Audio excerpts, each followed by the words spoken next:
Hey, one more thing before you go. Have you ever wondered what happens when you die? Can angels help your loved one to transition into heaven?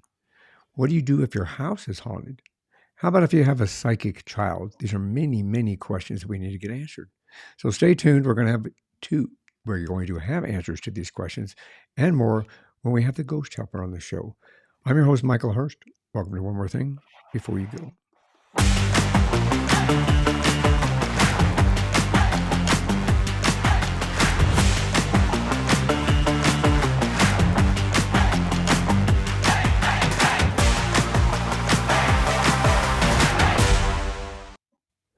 My guest in this episode is Tina Irwin. She's also known as the Ghost Helper. Her mission is to teach the living how to help the dead. She wants to empower everyone to help any ghost they may find. Tina has studied metaphysics all of her life, gaining insight into the mystical world of magic and spirituality. She's the author of 8 books on metaphysics. Her writing comes from an intense desire to know and understand the hard sciences behind the unseen world of action and reaction, combined with a sincere desire to share this understanding with other knowledge seekers. I'm excited about this conversation.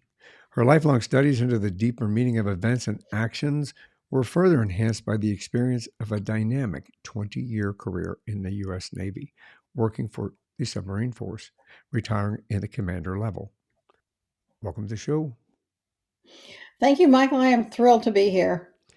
I am ecstatic about what you have come up with within your life. I think that you have an amazing background and what you've been able to present to the world in regard to helping the um, we'll say loved ones or anybody that we know to kind of cross over.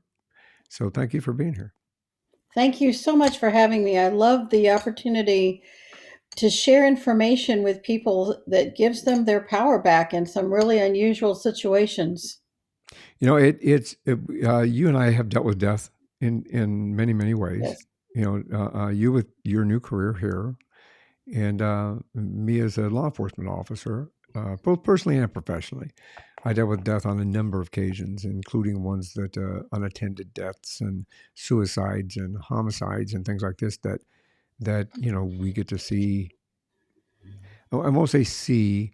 We are part of an experience with Exactly. individuals that have passed on where we were either the last one that they saw and or we were the one that had to deliver the news to a loved one about them passing. So I do understand where you're coming from. I respect it immensely that you provide a service that kind of helps us as individuals and humanity to be able to get some closure. It is my pleasure. And I feel if people could understand the pure physics behind what I'm sharing, then a lot of the airy fairy mystical would it's like having it burn away with the morning sunlight. That's what I'm hoping for. Very cool. Well, I can't wait to share what your wisdom, your experience, and everything you bring to the table. Let's start at the beginning. Where'd you grow up? I grew up in North Carolina, and I grew up in Greensboro actually, and we lived on the site of old Indian living grounds. They weren't burial grounds; they were living grounds, and it was that part was interesting. We'd find arrowheads, and North Carolina is a fabulous place to grow up. It's a beautiful state, and I went to college. I graduated from UNC at Chapel Hill in North Carolina, and no one would hire me. This is in the 70s. And I remember the Navy recruiter being on campus, and I thought, I don't want to spend the rest of my life as a martyr fighting for equal rights. They have to pay you the same, you know. Yep. So I applied for the Navy, and this amazing Master Chief Petty Officer, because you couldn't go to the academies. I had a degree in industrial relations and management, and I minored in psychology. And this guy walked my application through the Pentagon. So I was the first female officer from the state of North Carolina in 7 to 10 years. He said they just never had one. So, I go to New London, Connecticut, meet my husband the first day I'm there. still married to the guy 49 years later. And my husband is a submariner, and I started working for the submarine force, when I was 22. And I worked at supervisor shipbuilding, conversion and repair at Electric Boat Division. And I received for all 688 class new construction submarine crypto gear. So I worked in and out of a shipyard. And mostly they didn't know what to do with me because women officers were so rare working for the submarine force at that time that I was an anomaly. And my husband and I were one of the very first female married couples in the Navy. That's outstanding. I think that, I mean, we had a little bit of a conversation prior to us airing, the episode here. And it is a difficult journey for a woman within the military, and a lot of things have changed for the positive. And I think you were one of the very few that opened that door. So thank you for doing that. Oh, I found it, yes, it was really hard. But along the way, there were the most amazing men who went out of their way to be helpful to me. Not in some weird sexist way, but just genuinely, truly fine men, officer and enlisted. I I never had to look far, and there was someone wonderful there to help me. That's fantastic. That is in today's society. I think that that's a very impressive attribute to be able to have on your side. In that's very cool. I'm glad they did that. Excuse me. Do you have any brothers or sisters? I have two brothers and a sister, and we all took different paths, which sort of what got me into metaphysics, which is an excellent question, by the way. You asked me about my siblings. I couldn't figure out why we were all so different. We had the same parents, and we all were radically different personalities. And so I started studying, well, what makes us different?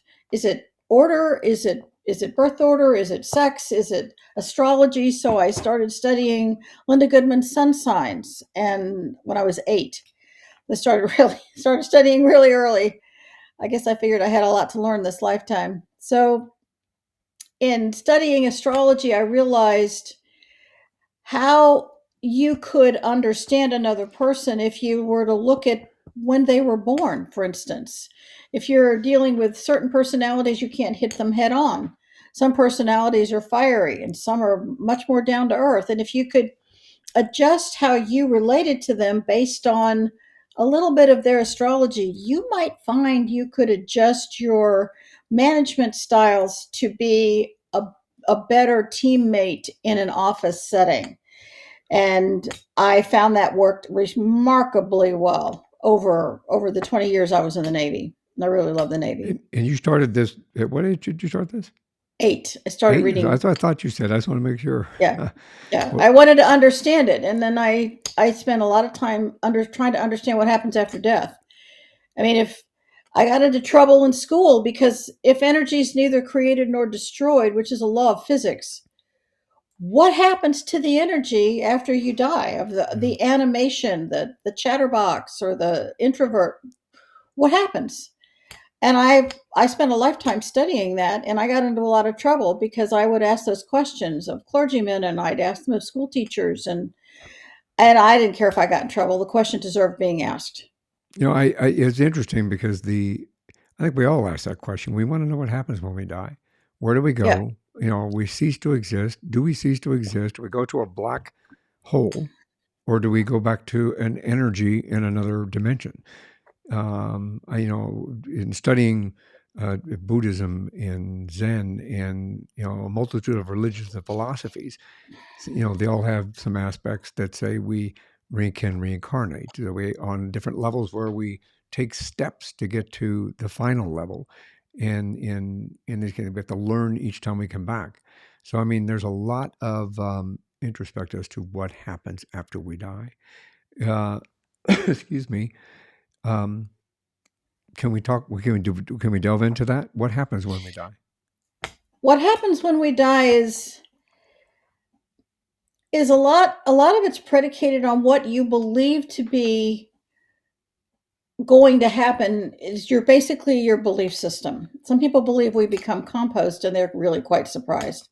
Some people have no belief system whatsoever because they're really busy with life, and anything spiritual is kind of out of their realm. And so consequently, they don't know. But what does happen is it's a mechanical process. And there's a wonderful book written by Sogyal Rinpoche called The Tibetan Book of Living and Dying. And it's a remarkable book. I was so impressed with it, I used to sleep with it. And the Tibetans give you probably the best description of the entire process of death, where all of the body systems shut down. And this happens whether you die in an instant or you have a long lingering death. The process is always the same. All the body systems shut down. It's like you're going in and you're turning out the lights. And you turn out the lights in the mortal frame, but the energy that is you, that light doesn't ever go out. And you are connected to your body by something called a silver cord. You had a life before you were in that body, so you're going to return to that life after you exit the body. And the individual soul, and interesting, that's why I wrote a grief book. As soon as someone dies, we immediately separate body and soul as if we know at the core level that the soul lives on. So the silver cord becomes cut, and that's when death comes. And we exit the body basically through the crown. And the silver cord is in the heart, and that's where all of your memories are stored. The seed atom of the soul is where all of that takes place, and you take those memories, those experiences with you. It's the whole point of mortal life, are the experiences you live every single day, and that's what you take with you. That is your Akashic record. And the Akashic record is built on all the people you've ever known, the places you've been, the things you touched. And that goes back to the physics of string theory and quantum entanglement, because we have cords that attach us to all those things. When we die, all of those cords are cut. That is the silver cord. And then we exit the body in a different form, and we move from the third dimension, which is the conversation we're having, time, space, gravity dimension, and we move to a fourth dimension. And I liken it to a step up transformer. I'm going to move back because the sun's kind of bright. You move up to the fourth dimension because it's a step up transformer where your frequency, which is somewhat low in the mortal frame, becomes higher in the fourth dimension. But that's where the problem becomes, because a lot of people discover themselves in this fourth dimension, and a couple of things happen. If you know you're dead, you are clueless and have no idea what to do. Well, let's say that you don't know you're dead. How do you know you're dead? You keep talking to people, but people aren't responding to you. And so you go along as if everything is still the same, but nothing is the same. And if you see a light, like the movie Ghost with Patrick Swayze and Demi Moore, the movie from the 90s, Love that movie. it's a really accurate film because the light came for him and he chose not to go into the light. And this was a fascinating study for me, because if that light comes, and that is the light that takes you to the fifth dimension or the heaven world, it's really important. And a lot of people don't go into that light because they feel they're not worthy, or, oh, that couldn't be for me. I don't believe in any of that. Well, or is that a Christian light? Is that a Buddhist light? Is that a Jewish light? I'm sorry, there is no religion in the afterlife. There's just an existence, and then there's God in the heaven world. And that light represents the most beautiful, fabulous, healing element, and a place of forgiveness and knowledge and hope anyone could ever possibly imagine. When you go into that light, the glory of love that envelops you, which is one of the lines from the movie Ghost. Oh, you can't imagine the love, is what Patrick says. And that is very true. But if you don't know you're dead, and I'll give you an example. My brother worked for Screen Actors Guild in Hollywood, one of my brothers. And he called me frantic. He says, "Oh, a friend of mine who's a producer she was on her phone. It was hit and run, and I can feel her. She doesn't know she's dead. Can you just cross her over?" And I said, "Sure." And I do something called remote viewing, so it doesn't matter where I am. I can find the person through the Right. Yaka cord that connected my brother to that producer. That's how I found her. And I sort of appeared to her, and I had to explain to her that she died. And this was her very mortal reaction. "Oh, no, no, I can't possibly be dead. You don't understand. I have a meeting with Paramount next week, and I have a birthday party on Saturday, and I'm getting my nails done tomorrow. So you don't understand. I can't be dead." And we don't stop being who we've always been. Even though the mortal body is there, she didn't choose to see it. We don't stop. Our personality doesn't change because we're dead. We are the same. And so, with a lot of kindness, and I brought in a big angel to assist her, and I had her walk to the other side. And she said, "But everyone will miss me." And I said, "I'm so sorry. I'm so sorry." At that point, the soul needs enormous kindness, gentleness, and compassion. So that's kind of what happens when you die. Well, I mean, it's a brilliant, view from the inside out, and I appreciate the way that you explained it because we all have that question. My father-in-law, my wife's father, um, he died of Lewy body dementia, and he thought when you died, it just went to a black, just nothing but a black abyss. You don't go anywhere, nothing happens. He was a very religious man, even though his family was. For some reason, he walked away from that when he was a child. And to him, when we were talking to him before he passed, he was asked, would you like a priest? Would you like a pastor? Would you like somebody to come in?" And he'd go, "No, because I'm just going to a black area anyway. So it really doesn't matter." But ironically enough, when he was passing, or right before he would pass, he was seeing his grandparents, who he had a fantastic relationship with. He had a very bad relationship with his father, so he didn't bring up his father at all. But he brought up and was talking to his. We walked into the room. We heard him talking to somebody. He was talking to his grandparents. He said, "Oh, Mm-hmm. it's my grandpa here and my grandma, and there's my aunt right there," and had those conversations. Do you think that is something that we all can experience? I absolutely think it's something that we can all experience.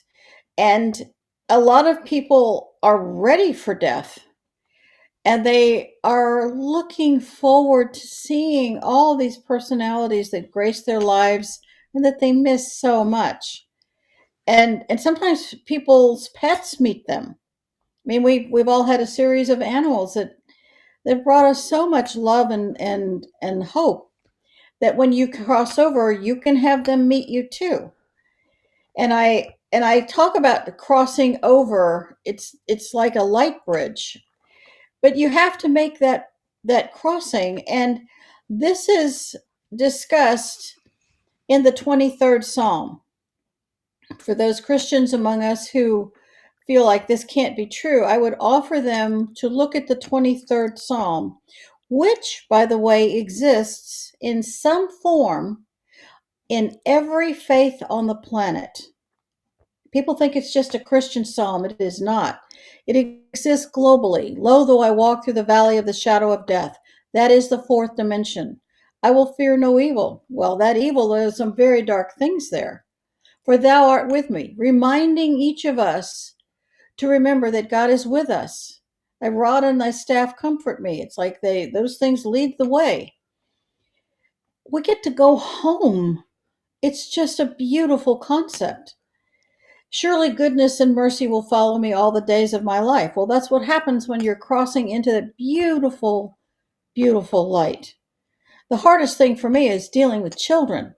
Children have not a clue what to do when they die. And our job is to help them. That is the mission, is to help them. Yeah, that's an interesting approach to that because I think children. I mean, even though uh, I need to ask this: do you believe that we reincarnate? Oh, absolutely. The evidence of reincarnation is staggering. I mean, I agree every with that. day. I mean, I can look at a group of people and you can walk into someone's home and look at their past lives by the art on the walls. Right. You I can think see if they have an aversion to something, something happened in a past life. I agree with that. I agree with that. Or deja vu, like I've been here Exactly. before, or I've been here knowing before. somebody that you just met, but really going, "Wow, I know you." I think, Exactly. I think we've met in the past. And they go, no, no, I'm not sure. And you kind of go, I really think I met you Yeah, in the yeah. past. um, Exactly. but I think that, children, I've been fascinated with stories of where children have been reincarnated and they start at a very young age to start having these dreams or these nightmares when they died, and they can describe things and they can say, I was a World War II pilot and I was flying this kind of a plane, and this was where it happened, and this is where the crash happened. They Hmm. describe it immensely, and then the parents validate that, and they say, "Oh, well, there was a plane crash during this. It was this. It was that, and Hmm. there was an individual like this." And they lay out a thing of pictures. I'm looking. This is the Italian in me. I'm doing that down here. Yeah. They lay out a series of pictures, and they go, "Well, that was me right there." And they point this person out, and then they validate that that person died being shot down in a plane at that location where the kid said.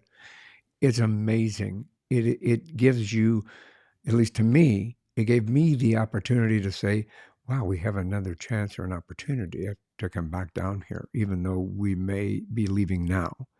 We have an opportunity to come back and do it again, which I think is a brilliant way that life gives us more opportunity And hope. and hope. My brother died. My Hollywood brother died in 2017, and as he was flatlining, I crossed him over, and he had a glorious reception. He was a remarkable man. Everyone adored him, and my grief was significantly less because I got to cross him over. I know where he is. Yeah. I could feel the tremendous love he was experiencing as he crossed over. It's kind of a dicey thing for me because it's so amazing. You have to remind yourself you still have a job to do here. It's not your turn. It's There's so much love. I guess I we're so afraid of death, and I would offer people that it's just a transition through another door. And there's so much love if you keep going into that light, no matter who you are, whether you think you're worthy. I've met some super Christians, ministers, who said they weren't worthy of God's love. And my answer is that God loves every one of us. Period. I It's have to agree not for with us that. to judge that. Yeah, I have to agree with you on that. It is my. I have to be careful how I say this. I'm a recovering Catholic because I was part of the Catholic Church as I grew up, and they were very strict in certain areas. And when my parents got divorced, my mother wasn't allowed to go to church to communion. So we as the children weren't allowed to go to church to communion, even though the divorce wasn't our fault. So I made some decisions to walk away from that. But I wholeheartedly 100% believe in God. I believe in the universe. I believe we're all connected.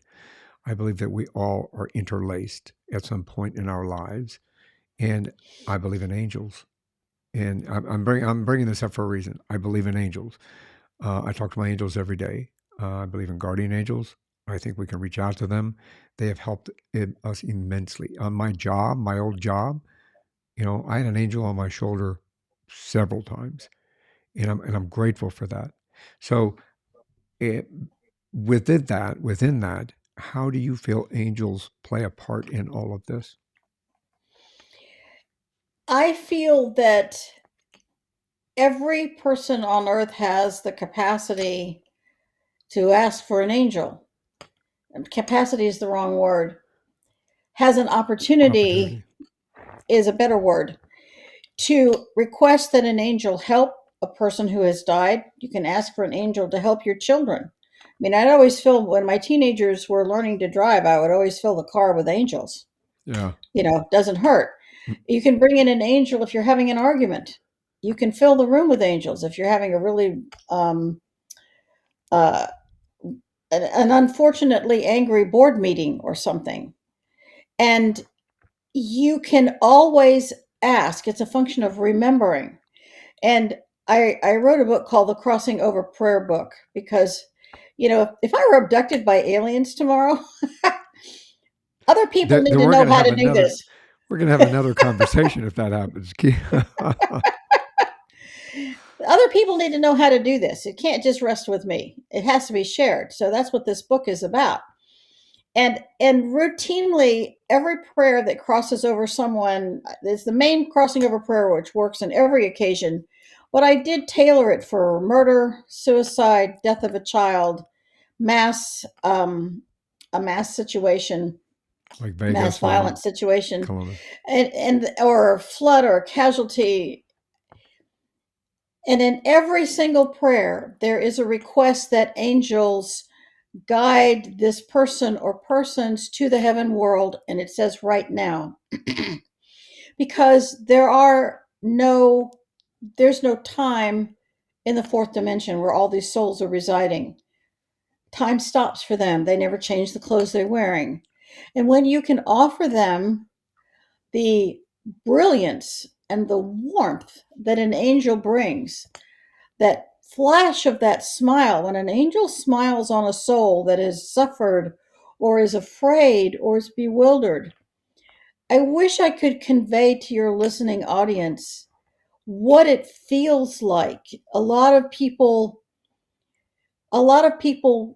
literally reach up to touch the face of the angel, and the smile that is returned to the soul, it's like this electricity of warmth and peace and love fills that soul, and it lifts them up on a spiritual level beyond anything I can humbly describe. I understand that. I really do. Like I said, I have been very, very lucky, and but I'm very grateful that I've reached out to angels on a number of occasions, including every time that I've gone into an operation. That they were with me, and I felt that, and I felt it when I come out. Very So wise of you. I think so. It's it is in a very warming, intense feeling. And like I said, from my own personal experience, and I believe that they were there throughout the whole surgery, for example. But they also were with me on different instances when I walked into a dark building, or when I had to go into a building that was on fire and evacuate somebody. I always asked for a little help, and I always received it. It was never failing every time that I asked for it. So I just want to validate some of what you were saying, that they're there. You just have to ask. You have to reach out. And if you don't ask, you lose out on opportunity, I think, if you just don't ask. What do you think these angels still show up with? And this may be a very convoluted question. If, like my father-in-law, for example, he didn't believe in anything in the afterlife. He thought it's just you know, a black void. Do you think angels show up even for people that are experiencing that? Well, let me digress slightly.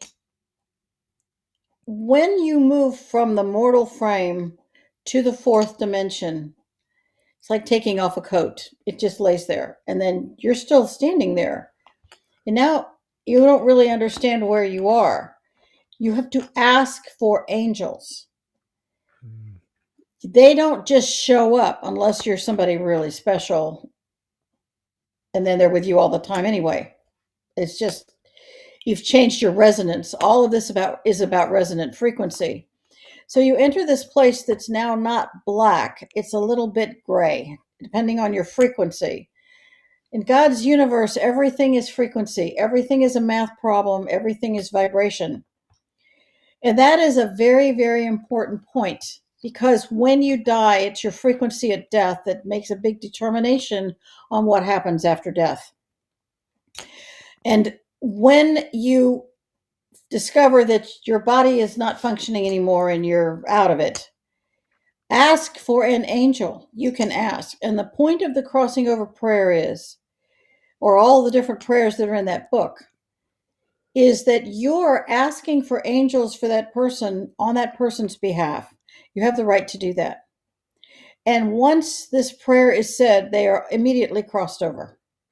Let's just say the prayer was offered to me to share with the world. And it's been beta tested all over the world, India and Europe and South America and Asia. And it works every time. And the point is that if you are a serial killer, the angels are not going to just show up for you. Other beings show up, and they're very, very horrible. And in the Crossing Over Prayer book, there is a very specific prayer to cross over murderers. And people might think that you should just let them suffer. They reincarnate and they kill again and again and again. And if you keep doing the same thing over and over and you're praying for a different result, it's not going to work. If you cross over murderers, the worst of the worst, if you cross them over, then what happens is they go to a place in the heaven world based on their frequency. In my Father's house are many mansions. And when you have that opportunity, then you can review the life you just lived. He restoreth my soul. I'm going to use that statement as it applies to murderers. Every time a murderer dies and is not crossed over, parts of their soul are shaved off. Serial killers are born. There's no pill, potion, powder, or procedure that's going to change a serial killer. It's a psychosis. The only thing that helps that soul is crossing over so that that soul can be restored. It doesn't erase the karma of the soul's actions. It simply offers the soul a different opportunity to not be violent in the next life. Imagine what you could do in the future if murderers were all crossed over. It's an interesting question. I obviously, as a career in law enforcement, I dealt with people that were murderers, and it makes you wonder whether or not. And you could see. And when I say this, people may or may not understand this. You can look into their eyes. They say the eyes are the windows to the soul, and you can see the darkness. Mm-hmm. Everyone that I've ever looked at in their eyes, you can see the darkness in their eyes. You can absolutely see it. And it is an eerie feeling. So I always wonder, I'm in religion as we grew up. I told you I'm a recovering Catholic. As we grew up, we were told about heaven and hell. And saying that if you're good and you don't do this, you don't do that, and you're a good person and you give back, you go to heaven. And if you're bad and you lie and you cheat, you steal and you kill and you murder, you're an adulterer, you go to hell. So, hell must have a lot of priests in it. That's all I gotta say. Oh, touche. Yes. Well said. Yes, well said. I agree with that. So, do you, in the way that you just described that, does that eliminate the possibility of a hell, or in that other place that somebody like a murderer goes to, or a serial killer goes to, or a child rapist goes to, or a rapist goes to, does that create an environment for them that is kind of like hell, or does hell exist? In your opinion? The problem with the Catholic Church is that they make it black and white, good and evil, heaven and hell. But human beings are, like an old Macintosh, 28 shades of gray. I mean, we are very complicated. We're fascinating and we're complicated. Brian Weiss is an MD psychiatrist. He's not a psychologist, he's a Right. psychiatrist. And he has taken patients with incredible psychoses back through time and healed past life after past life. Mm. So if you are a person who reincarnates from the fourth dimension, and there are layer after layer after layer after layer after layer of the fourth dimension, and some of them are the darkest of the dark, and I Right. have removed souls from some of the darkest of the dark layers.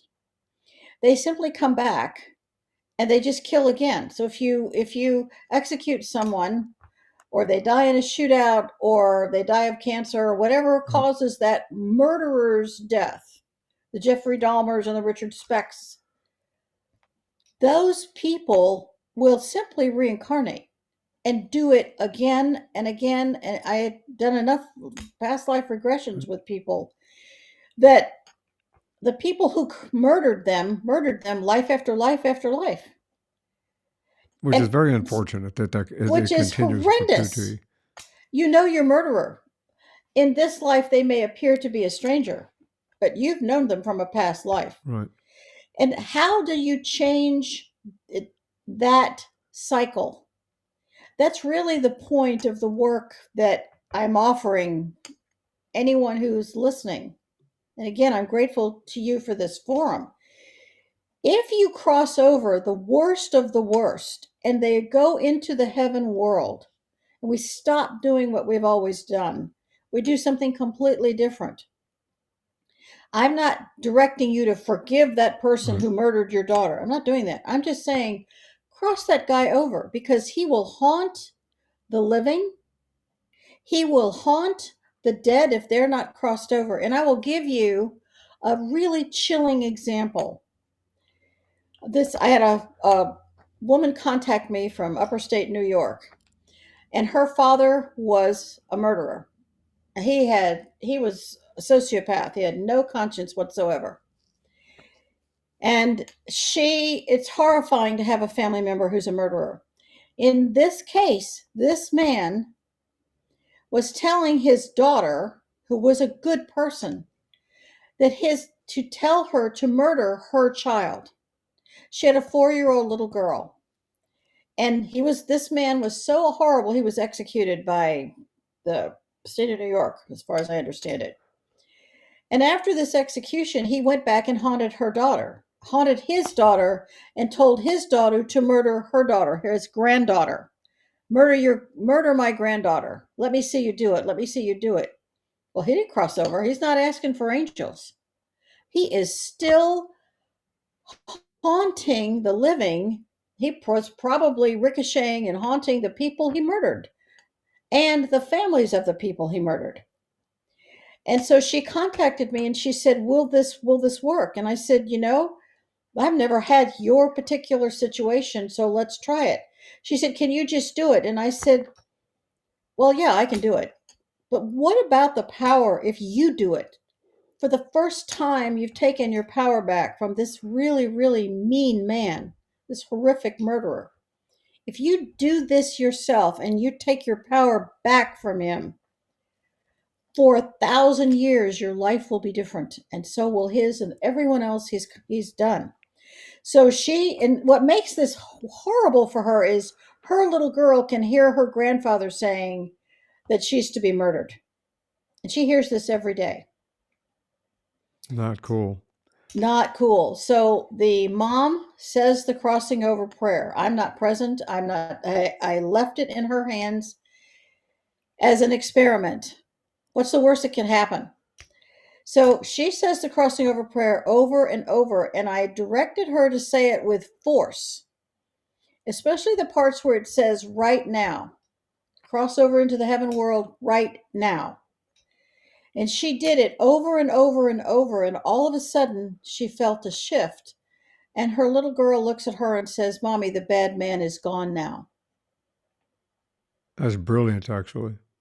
I think that And she and so she took her power back. I was right. thrilled.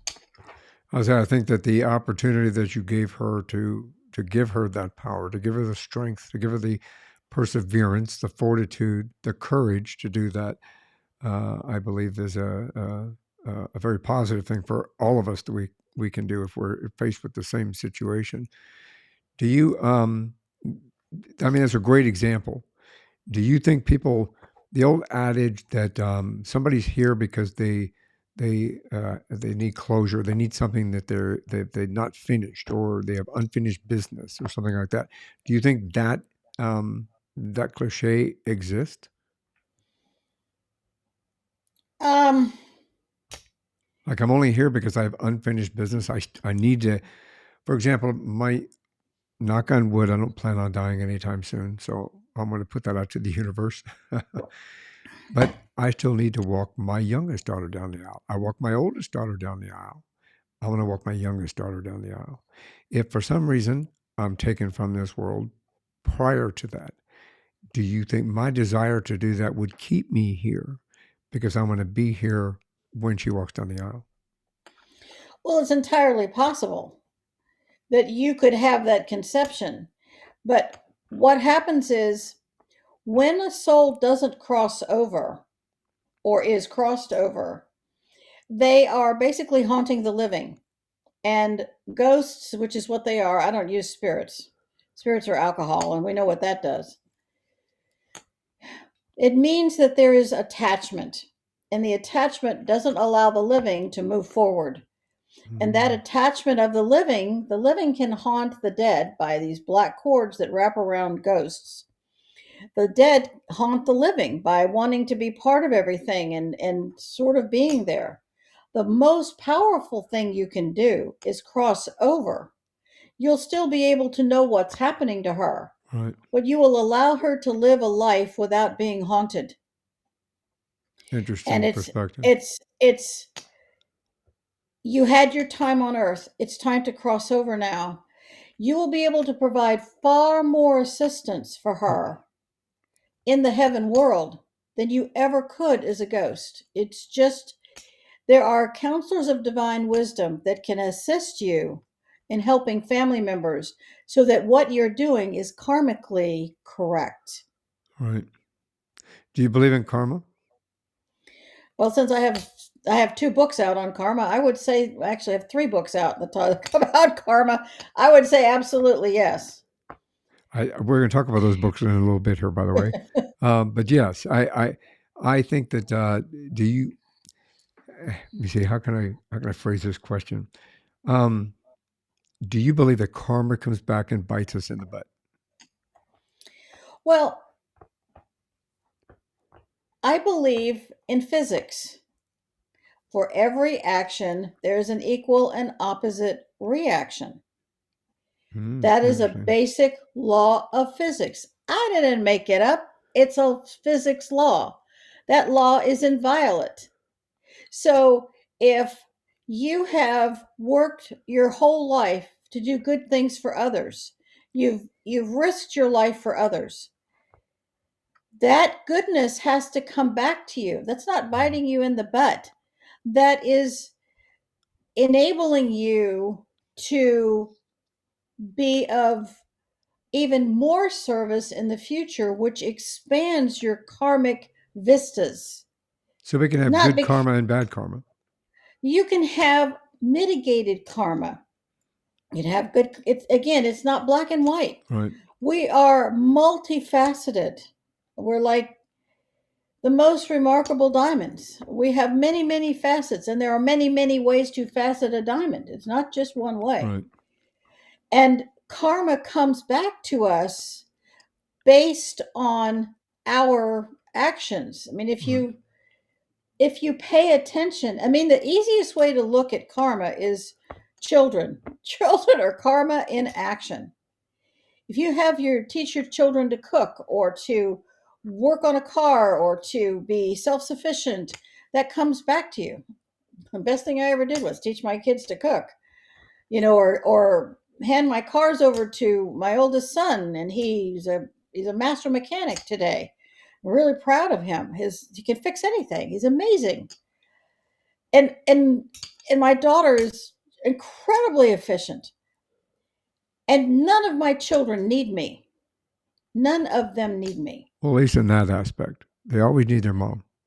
Well, they don't need me. We now have an adult to adult relationship where we are sharing things. And I am respectful that they are in their life experience and their journey. If they ask me for something, they might need me to help with something in that moment. But my children are not needy. They do not need me. They love me and the relationship we have. I'm very definite about that. Very cool. I mean, not everybody gets that opportunity, so that's really nice that you do have that opportunity for that. I do. Um, excuse me. You had made a comment in some of your bio stuff that I had read that ghosts seem to just find you. How do they approach you? How does a ghost come talk to you? Do you knock on the door, knock on the window, tap you on the shoulder? Well, I have a lot of protocols in place, so they can't get into my house anymore.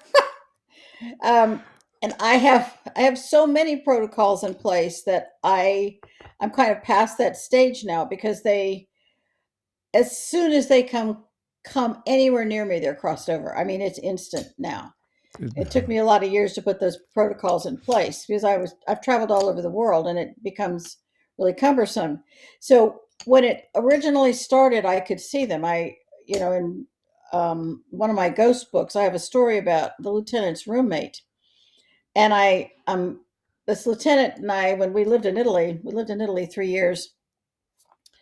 Uh, she has a ghost living with her.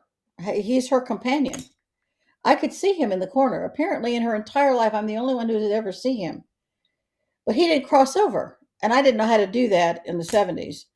So I didn't learn that for quite some time, and I didn't know how to help her. And apparently, at that point, it wasn't my job to help her. But he didn't participate in soul evolution, and she wasn't either because she was stuck with a ghost, not with a mortal person. That was her experience. So I could physically see him. I did not have the challenge of seeing thousands of them all at the same time. I could see them occasionally. I could feel them. And hospitals are the worst. Would come at me like this horde of it's like a horde of I hate to say insects, but they would just come at me and I would be reduced to jello on the floor. It was horrible. And it took me years to learn how to build a protocol that would help them because they're asking me to help. They're not trying to harm me, although I have had them try to harm me, um, but cross them over so that they would receive the help they needed and I would not be a quivering mass of crying jelly on the floor. Yeah, it reminds me of one of my favorite movies is a movie called Ghost Town with Ricky Gervais and Taya Leone, I and remember that one. it's a really good movie. You should watch it. Okay. He dies on the operating table, and they bring him back, and of course it's a comedy and a dramedy, we'll say, um, because when he comes back, all of a sudden he can see ghosts, and he doesn't quite understand it at first.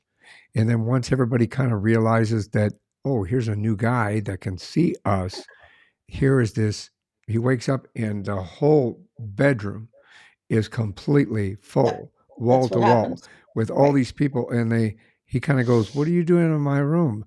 And everybody starts going, "Yeah, but I need this, I need this, I need this, I need this, I need this," and blah, blah, blah, blah, blah, blah. And he's kind of going, "Holy crap." And he gets dressed and runs out the door. Mm, That kind of sounds like a similar that's exactly what situation. happens. Yeah. That is exactly what happens. And I find that the opportunity to help them, they're looking for help. Maybe Right. they have unfinished business, or maybe they're just clueless. They don't understand what to do. And your job is to tell them. And once you start using the crossing over prayer, and I do this with parents with psychic children who are seeing Mhm. all these ghosts everywhere. And one parent wants to put them on drugs, and one parent wants to put them on television. I mean, it's crazy. It's a very simple fact. It's a very simple action. Say the crossing over prayer whenever the child sees a ghost. Keep it on your phone. It's an audio book. Make it quick, make it easy. And you have helped your child and you've taught your child service to Right. others, living or dead. Do you think if somebody sees ghost, if let's say we have a psychic child, do we encourage that? Do we allow them to grow with that? I Do think it we in such a way? absolutely allow them to grow with that because they still remember being a spiritual being. And some children grow out of it. I mean, Yeah. I would say, let me offer a different perspective. 100% of us have psychic ability. It's not for me. It's not a gift. It's not like I can give it back. You can't drive a car. You can't drive a submarine. You can't drive a ship or a bus, or you can't be a cop. You can't be a doctor. You can't be a mechanic without psychic ability because you sense it, you feel it, you know it. You know that guy's going to change lanes. You just know it. Well, you wouldn't want to lose that. And as people grow up, sometimes that ability lingers and sometimes it just kind of isn't, it's there as a subroutine. You kind of know it.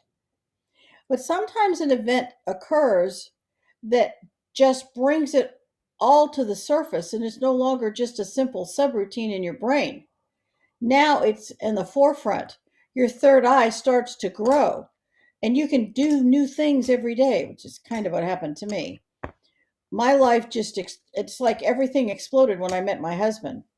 It's like doors opened up and something about meeting him and that building that relationship with my husband opened the door to a tremendous number of psychic experiences. So, it's kind of psychic as a child, but man, when I met my husband, it's like somebody just said, okay, time for her to really go to work now. We're going to really push this. So if you have psychic ability, if you have a child with it and you work with them gently and kindly, they may grow out of it. It'll be just fine if you're calm and cool about it. If it doesn't grow out of it, you need to work with someone who is not going to call them, some gifted child and you are always the parent, you're always responsible. The child needs to learn what to do with that ability and how best to serve humanity. It's not a gift, it's a responsibility. You have to use it wisely. Well, how on that same note, how do we as the living help the dead? How can we? I mean, I've been there when somebody's died and I've held their hand. I've been the last person before they took a breath, so to speak, and um, I was there for them. I just was there. I mean, that's the best that I could do, or I was able to deliver a message. Um, what can we do? How do we help the dead? By doing exactly what you just did, be there for them, listen to the person who is dying. And I do have crossing over prayers for someone who is dying that the living can say for them and to help them right at that moment. It's really powerful. If you never heard of the crossing over prayer, you can't remember it and you didn't commit it to memory, ask for an angel to cross over this soul right now. It's that simple. Just do that. Say it repeatedly. I hereby request an angel to cross this person into the heaven world right now. That's it. It is huge, huge service. And like I say, I have a lot of protocols that keep me from being bombarded anymore. That is always in service. It's like wearing a bulletproof vest, kind of a Kind lot. of, it's a psychic bulletproof vest. There you go. It's a psychic bulletproof vest so that you are not influenced, and some of the influences are very detrimental. They're really horrendous. So you have to be very mindful of what you're dealing with. And I don't flip cards. I don't tell futures. I don't do readings. I help people with unusual things, but I'm really, really careful of karmic law. I understand that. When's the first time you saw a ghost? May I ask? I was 7. I saw my Siamese who was hit by a car, and she kept coming to me because she didn't understand and she wanted me to pick her up. And I could see her very clearly. So your Siamese cat. She was my Siamese cat. She was my Siamese cat. best friend. Yeah, I couldn't. Yeah, I relate to that. I'm an animal lover. Well, my whole family is, but we had 3 cats that were with us for, well, 4 if you count Max. They were with us an average of about 18 years. It was very difficult when they passed. Um, I had a couple other questions in regard to the Well, by the way, there's a crossing over prayer for animals. for animals as well. That's a good Because thing. of my Siamese cat issue, there is a crossing over prayer for a beloved animal. And you have these things in your books too, which we'll talk about in a couple of minutes here. But those prayers are available for people to be able to obtain for themselves, so they can help somebody. Yes. And Mhm. then, as you said, it can help somebody whether you see a ghost or feel a presence, an attachment, or whether or not somebody's passing, and you can help them from that perspective. Exactly. And again, we can talk about that here in a second. Um, there was a question in a list of questions that you had available that I thought was very fascinating. If you don't know, it says if your house is haunted and you don't know the ghost that's haunting that house, what do you recommend somebody do first in order to kind of at least figure it out, find it out, or get some help? Well, a lot of people are very fascinated with the fact that a house is haunted and who the ghost is. You may pause for a second. Yeah.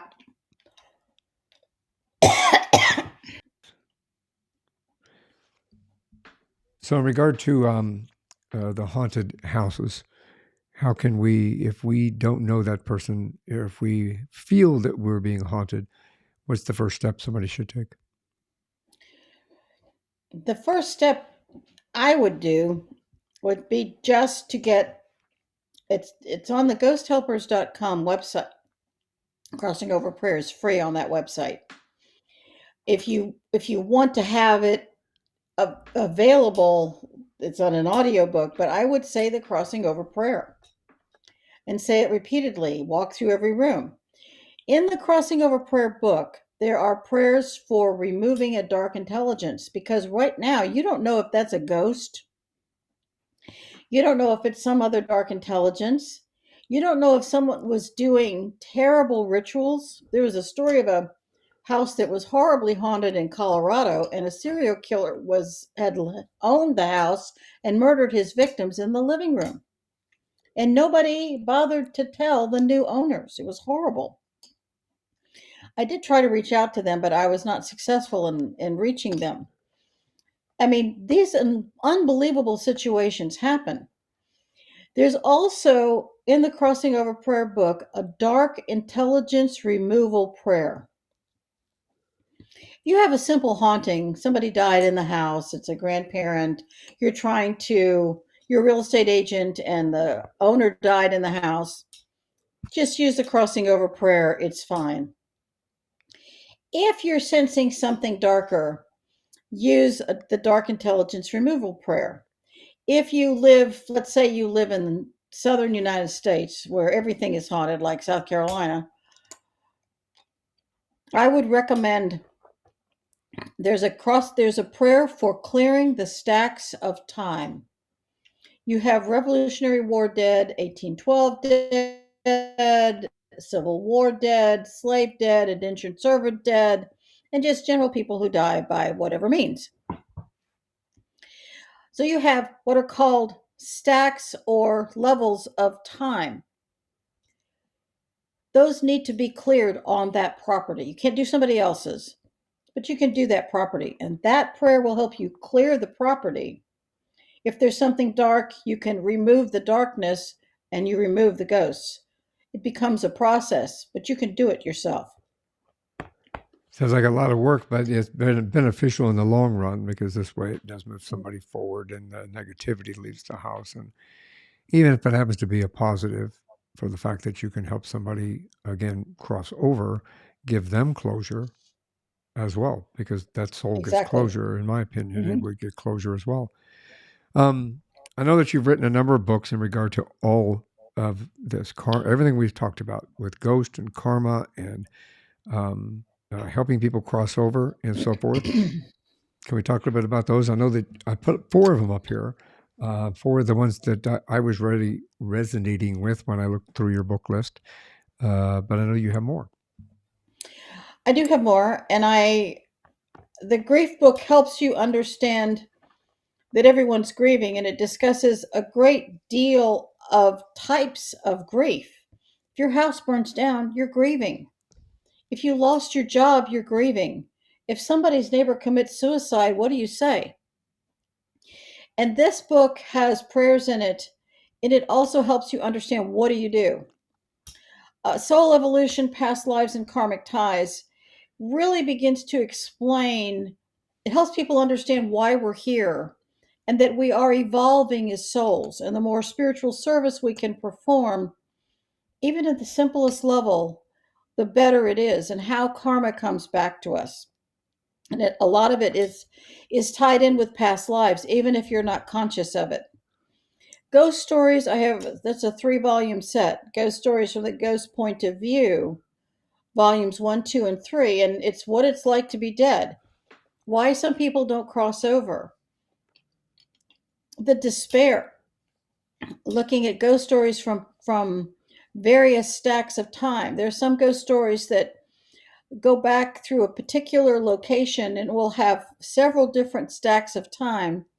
Ghosts from different stacks of time that don't see each other, have no idea each other is there.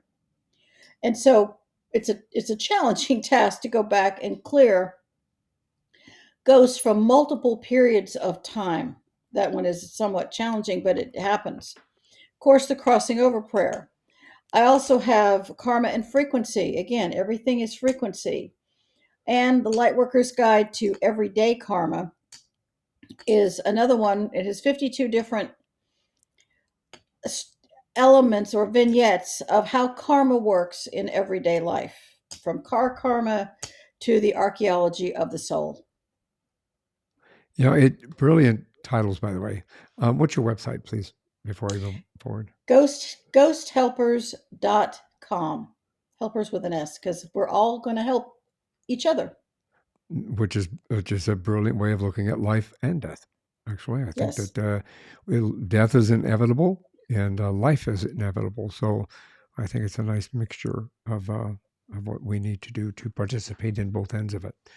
And I'll make sure that the link for your website and for everything else that you provide, because I know that you do provide services for people who are seeking help and who need help with getting people to pass on. Can you tell me briefly about that? Yes, I help people who have sometimes very unusual spiritual problems. Sometimes as an example, someone who feels like they were a twin, but there is no twin, but they feel like there's somebody else with them. That has enormous ramifications. People who feel like their parent is haunting them, or they felt haunted all their lives by something. It doesn't have to just be a haunting. Someone who's on a spiritual path or suffered severe childhood trauma. Some of those, by understanding things on another level, can really be helped. Really, really be helped. And that information is available on your website as well, which again, I'll Yes, provide a link to that in show notes exactly. and on the website for everything. Um, Tina, it's been a brilliant conversation. We could talk for a whole nother hour, I'm sure. I love the fact that what you've been able to bring to us.